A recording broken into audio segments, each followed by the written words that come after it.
Saudara pendengar yang kami kasihi dimanapun Anda berada, Anda kembali bersama kami dalam acara Telaga, Tegur Sapa Gembala Keluarga.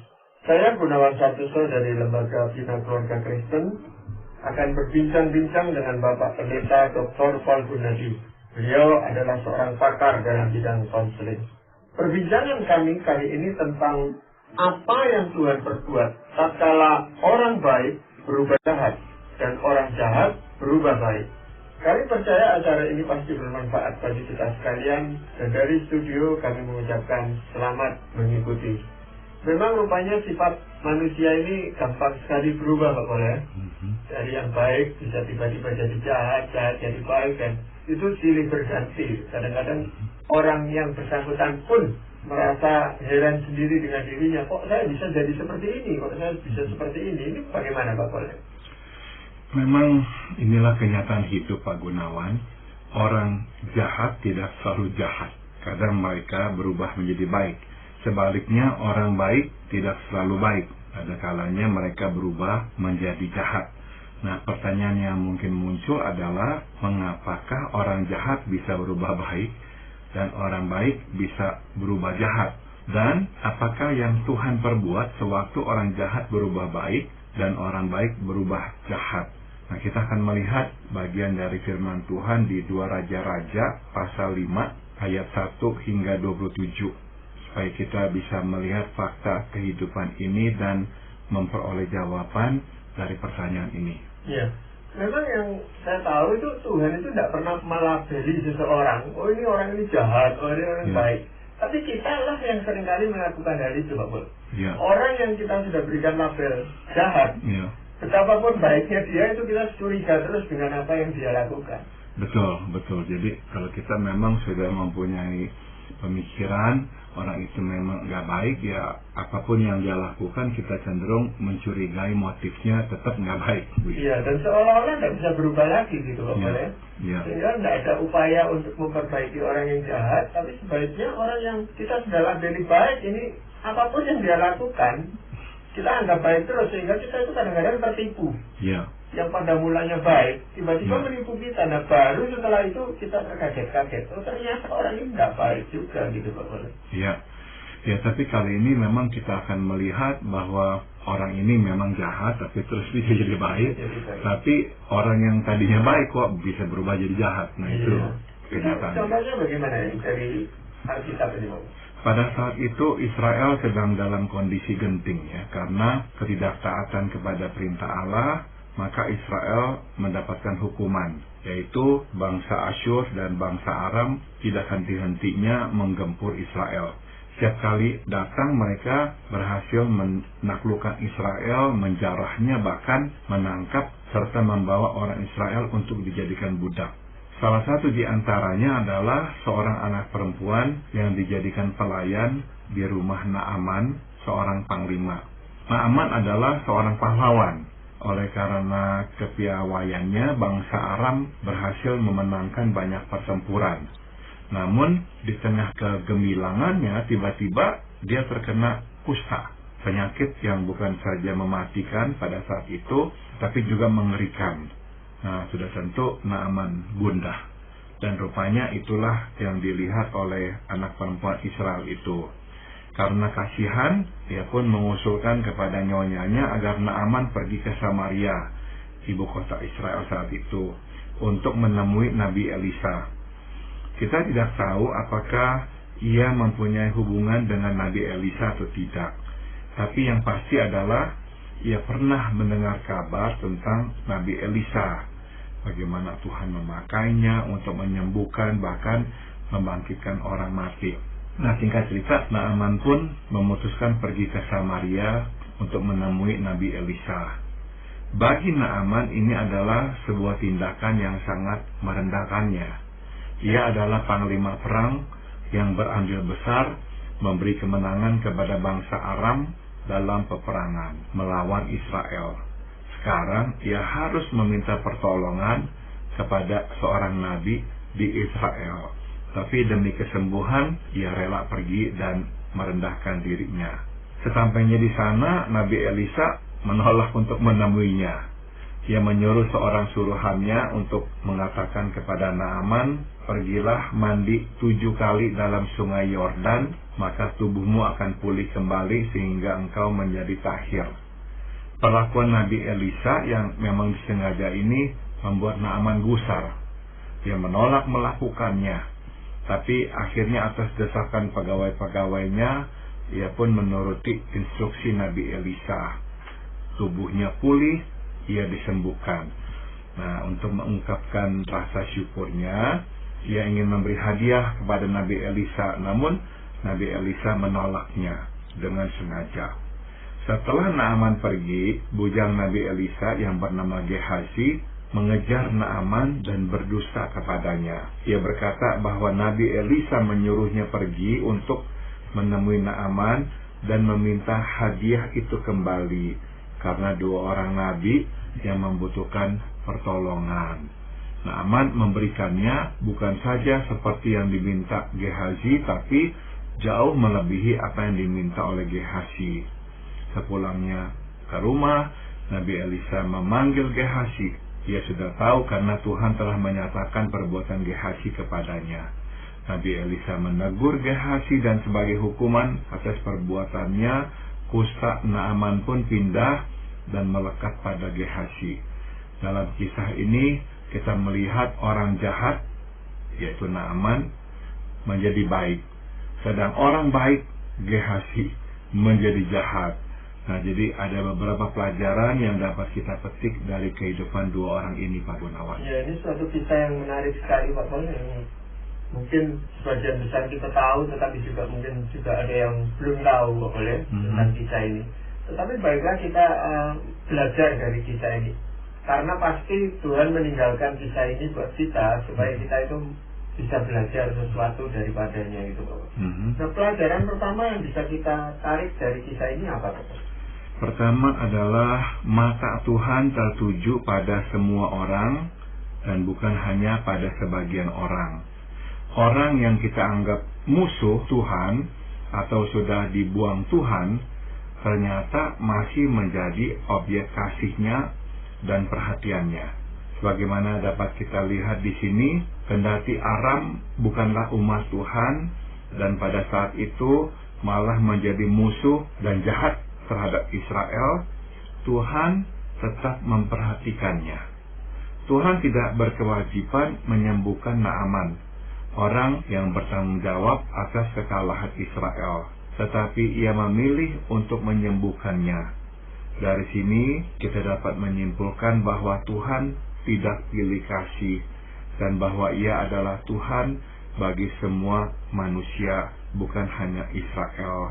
Mata dan hatinya tertuju kepada semua orang. Tapi kan kita baca di dalam perjanjian lama itu seolah-olah mata Tuhan itu hanya tertuju kepada orang Israel. Kalaupun Tuhan memperhatikan bangsa-bangsa lain, itu juga demi kepentingan orang Israel sendiri. Ini bagaimana, Bapak? Tuhan memilih Israel, sebab lewat Israel Tuhan membagikan keselamatannya kepada semua umat manusia. Namun Tuhan tidak mengistimewakan Israel. Tuhan mengasihi semua. Tuhan hanya memakai Israel, tidak mengistimewakan. Tuhan mengasihi bangsa-bangsa lain. Memang nggak dicatat di Alkitab, karena fokus Alkitab bukanlah tentang sejarah manusia, tapi tentang perbuatan Tuhan menyelamatkan manusia. Maka yang disebut banyak adalah tentang Israel. Tapi itu tidak berarti Tuhan tidak bekerja di bangsa-bangsa lain. Nah, kisah seperti ini ditaruh di Alkitab untuk mengingatkan kita akan fakta ini.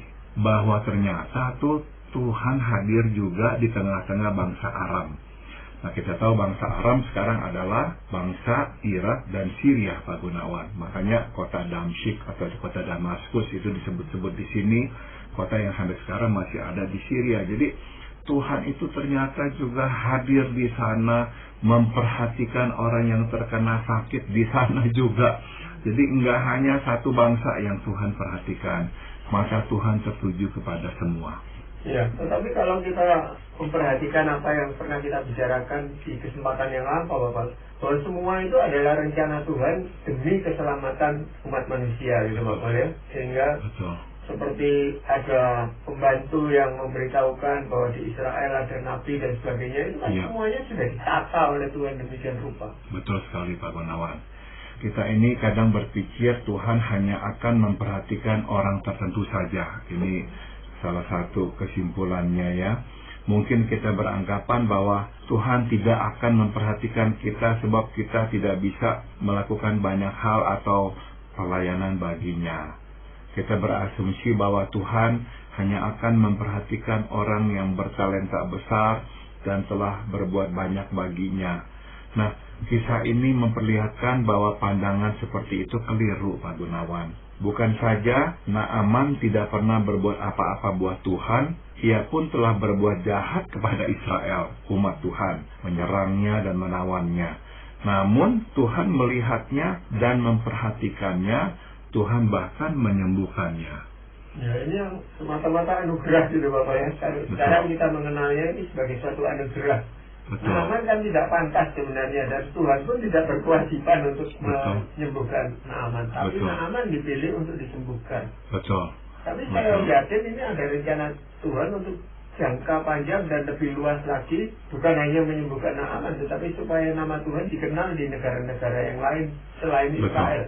Betul sekali Pak Gunawan. Nah, ini membawa kita kepada pelajaran kedua, yaitu cara Tuhan bekerja jauh lebih tinggi daripada cara kita bekerja.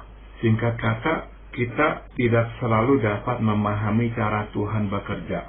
Secara sengaja dan terencana, Tuhan mendatangkan si anak perempuan Israel ke rumah Naaman dengan cara membiarkannya ditangkap dan ditawan, serta dijadikan budak. Secara manusia kita mungkin berkata bahwa tidak ada cara yang lebih buruk untuk menjadi alat di tangan Tuhan daripada ditangkap dan ditawan, serta dijadikan budak. Namun cara itulah yang Tuhan pilih untuk menggenapi rencananya, yaitu menyembuhkan Naaman dan membawa keselamatan kepada bangsa Aram. Nah, penerapannya buat kita adalah ini Pak Gunawan. Saya kira kebanyakan kita mau dan tidak berkeberatan dipakai Tuhan. Masalahnya adalah Tuhan tidak selalu memakai kita lewat cara yang wajar dan dapat diterima oleh kita. Kadang Ia menggunakan cara yang bukan saja aneh dan lain daripada yang lain, tetapi juga menyakitkan dan menyusahkan. Kita tidak bisa membayangkan perasaan si anak perempuan Israel itu. Kita tidak tahu apa yang terjadi, mengapa sampai ia ditangkap oleh bangsa Aram yang menyerang Israel. Apakah mungkin orang tuanya terbunuh dalam peperangan? Mungkin. Ataukah hanya ia yang ditangkap karena ia tidak sempat melarikan diri?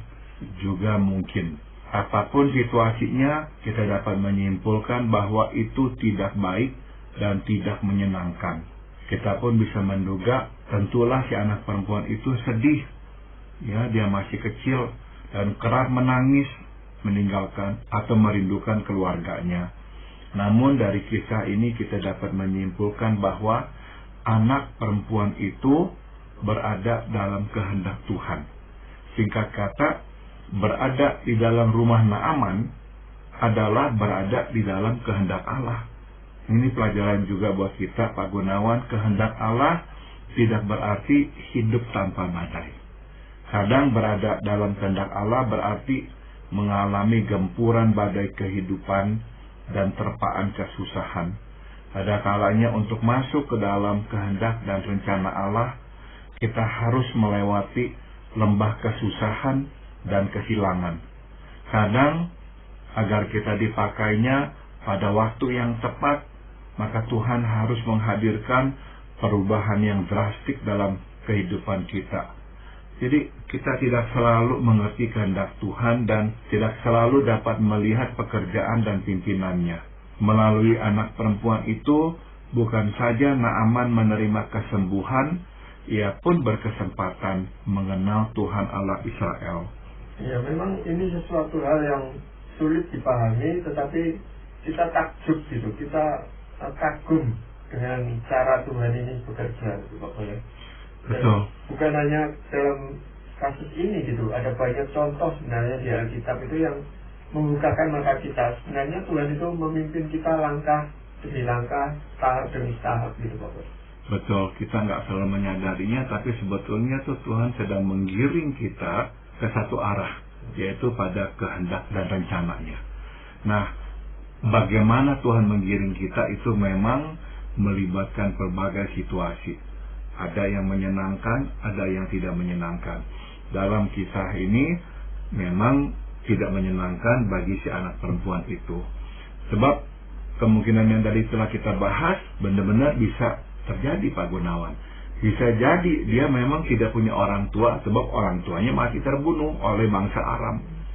Atau waktu diserang warganya bisa melarikan diri, dia yang sendiri yang ketangkep.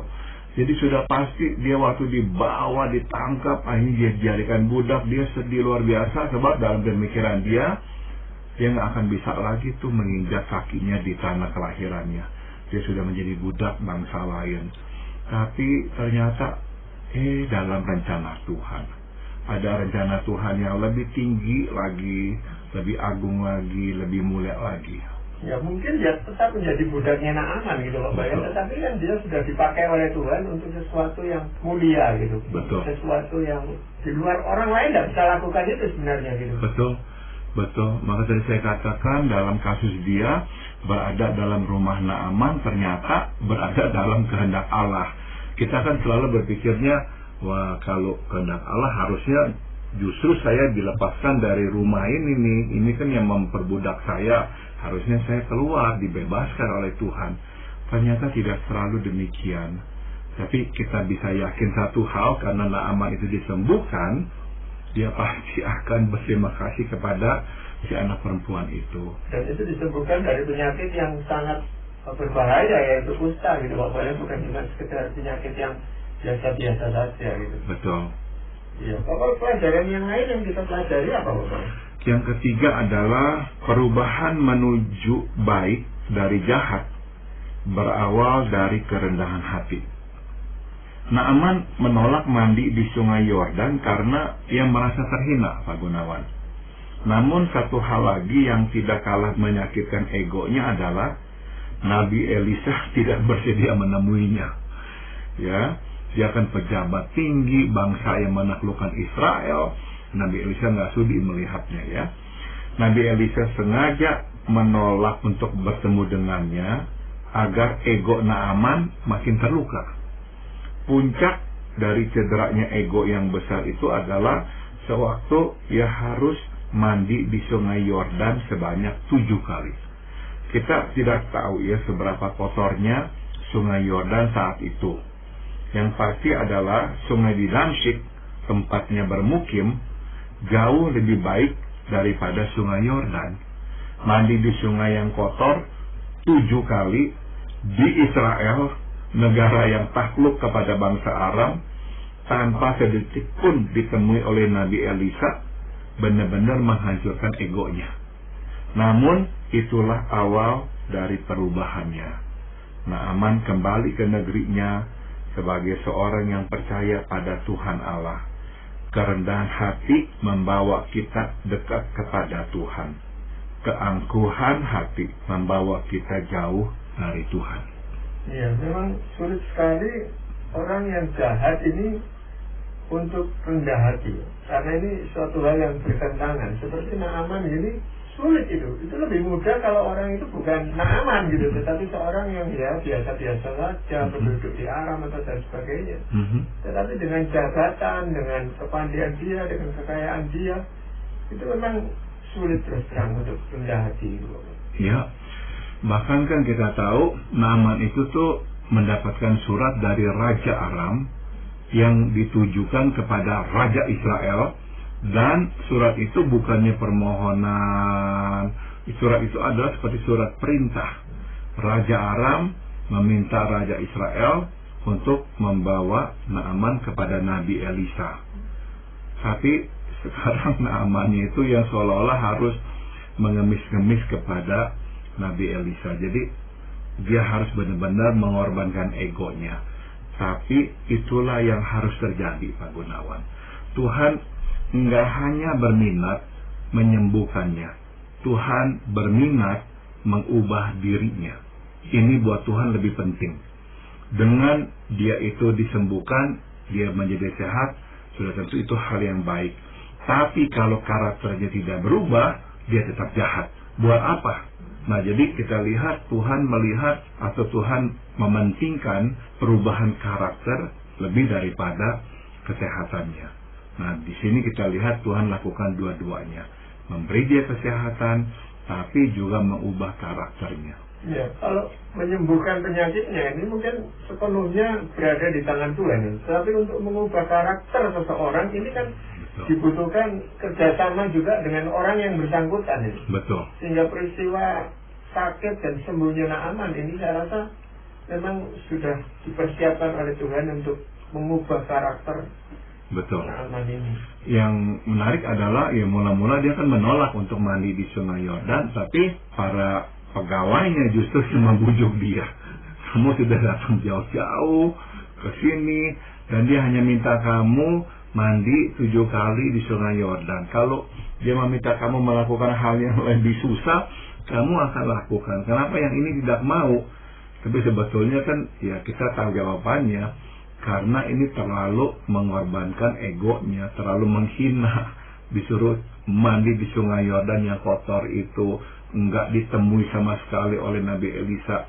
Tapi ya dia nggak mengerti semua itu harus terjadi supaya egonya hancur. Sebab waktu egonya hancur, dia berubah dari jahat menjadi baik. Ya, jadi memang tidak bisa hanya sekedar dilakukan perbaikan terhadap ego seseorang itu, Bapak. Ya. Jadi yang rusak ini, yang jahat ini harus dihancurkan total. Betul. Dan dibangun sesuatu yang baru. Betul. Nah, pelajaran yang lain mungkin, Bapak? Yang keempat adalah perubahan menuju jahat dari baik berawal dari ketamakan hati. Gehazi bukan hanya pelayan Nabi Elisa, ia pun adalah rekan sepelayanan Nabi Elisa, asisten Nabi lah gitu. Ia tahu siapa Nabi Elisa dan seharusnya ia pun tahu siapakah Tuhan Allah yang dilayaninya. Sayang, ia tidak begitu mengenal Nabi Elisa dan sesungguhnya ia hampir tidak mengenal Tuhan Allah. Berada dekat Nabi Elisa ternyata tidak membuatnya rohani dan tidak serakah. Ia berubah menjadi jahat sebab ia tamak. Mungkin ya, dia tidak ingin hidup miskin seperti Nabi Elisa. Mungkin ia tidak ingin menjadi orang yang terus diberikan penumpangan. Ia ingin hidup kaya dan baginya Naaman adalah kesempatan itu yang dapat memberikannya kekayaan. Jadi ini pelajaran buat kita. Berhati-hatilah dengan ketamakan. Banyak orang baik berubah jahat sewaktu hati mulai tamak. Ketamakan dimulai dengan ketidakpuasan dan keinginan untuk mendapatkan sesuatu yang lebih baik. Sudah tentu tidak salah mempunyai ketidakpuasan dan keinginan untuk mendapatkan sesuatu yang lebih baik. Yang salah adalah yang datang kemudian, yakni hilangnya rasa syukur atas pemberian Tuhan. Begitu kita tidak lagi bersyukur kepada Tuhan, kita pun mulai meninggalkan Tuhan. Kita mengambil alih hidup dari tangan Tuhan dan memutuskan untuk mengubah hidup dengan cara dan sesuai dengan kehendak kita, tanpa mempedulikan kehendak Tuhan lagi.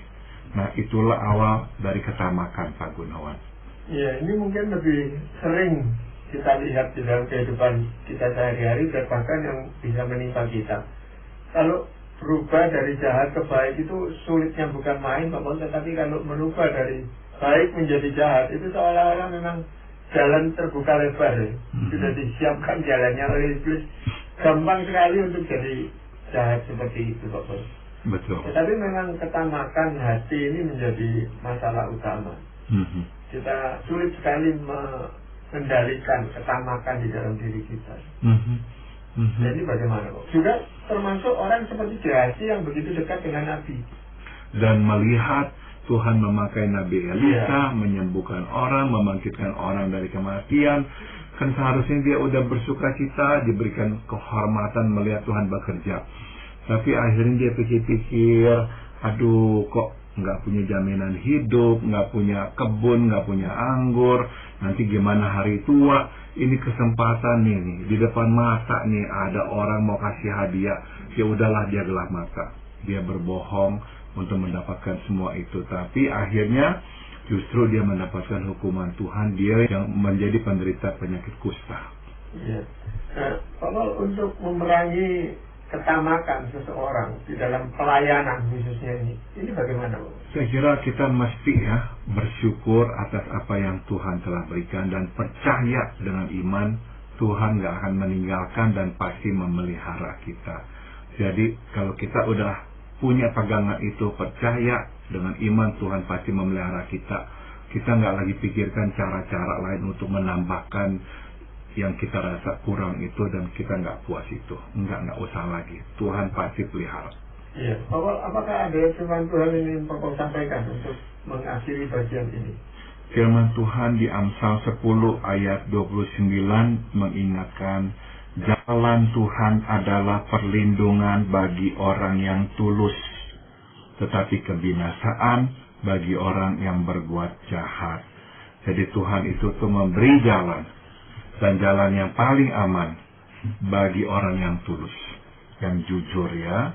Tapi kalau orang yang jahat, nah jalannya adalah jalan kebinasaan. Itu jalan yang dibuat oleh Tuhan sendiri, dua-duanya gitu Pak. Jadi Betul. jalan yang sama ini bisa menjadi sesuatu yang perlindungan bagi orang yang tulus, tetapi jalan itu juga menjadi kebinasaan gitu Pak. Jadi Tuhan memang seolah-olah tuh membuka dua jalan Pak Gunawan dan meminta kita memilih. Nah, kalau kita tulus, kita akan berjalan di jalan Tuhan yang justru menjadi perlindungan buat kita. Tapi kalau kita udah nggak tulus, kita orang jahat, kita akan memang memilih jalan yang satunya.